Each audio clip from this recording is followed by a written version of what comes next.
اگر میں آپ سے کہوں کہ ایک انسان ایک ہی رات میں زمین سے آسمانوں تک گیا اور اللہ سے ہم کلام ہوا، یہ کوئی کہانی نہیں، یہ ہے سفر معراج محمد صلی اللہ علیہ وآلہ وسلم کا وہ سفر جس نے نماز کو آسمان سے زمین پر اتارا۔ جب زمین نے محبوب صلی اللہ علیہ وآلہ وسلم کو دکھ دیا تو آسمانوں نے ان کا استقبال کیا۔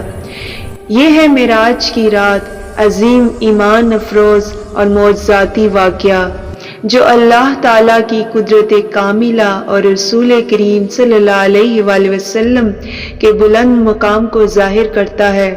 یہ واقعہ ہجرت سے تقریباً 1 سال قبل پیش آیا۔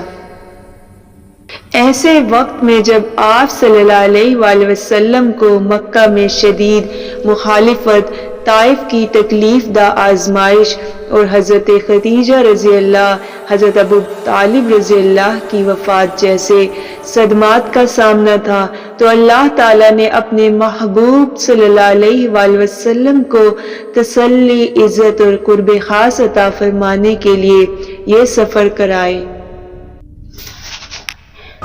واقعہ اسراء میں ایک رات اللہ تعالیٰ نے حضرت جبرائیل امین کے ذریعے رسول کریم صلی اللہ علیہ وآلہ وسلم کو مسجد الحرام یعنی مکہ سے مسجد الاقصی یعنی یروشلم تک سفر کرایا۔ آپ صلی اللہ علیہ وآلہ وسلم کو ایک خاص سواری براق عطا کی گئی جو برق کی مانند تیز تھی۔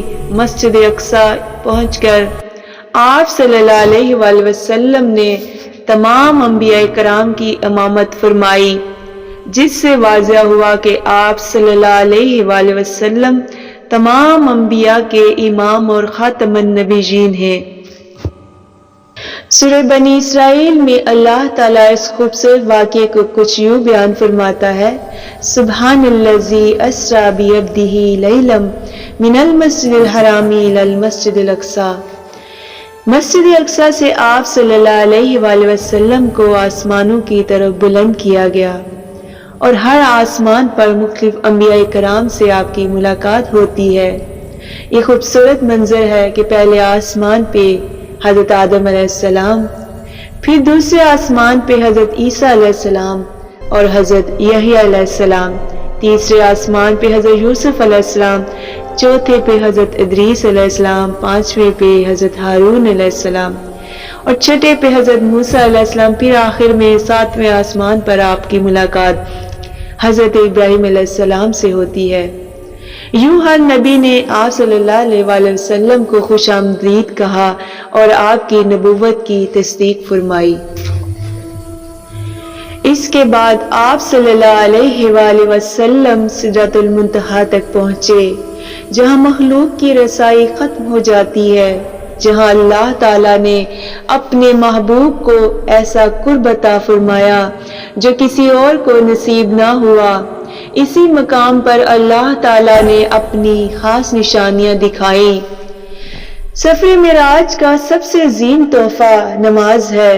ابتدا میں 50 نمازیں فرض ہوئی، لیکن حضرت موسیٰ علیہ السلام کے مشورے سے بار بار رجوع کے بعد اللہ تعالیٰ نے اسے 5 وقت کر دیا، مگر اجر 50 ہی کا رکھا۔ یوں نماز مومن کے لیے معراج بن گئی۔ اب واپسی کا سفر شروع ہوتا ہے۔ صبح ہونے سے پہلے آپ واپس مکہ تشریف لے آئے۔ جب آپ صلی اللہ علیہ وآلہ وسلم نے قریش کو یہ واقعہ سنایا تو بہت سو نے انکار کر دیا اور مذاق اڑایا، مگر حضرت ابو بکر صدیق رضی اللہ تعالیٰ نے بلا تردد تصدیق کی اور اسی وجہ سے صدیق کہلائے۔ ویورز، اگر آپ کو میری یہ ویڈیو اچھی لگی ہو تو پلیز سبسکرائب، لائک اور شیئر کرنا نہ بھولیے گا، اور کمنٹ سیکشن میں مجھے ضرور کمنٹ کر کے بتائیے گا کہ آپ کو میری ویڈیو کیسی لگی اور کیا مجھے اس طرح کی مزید ویڈیو بنانی چاہیے۔ شکریہ۔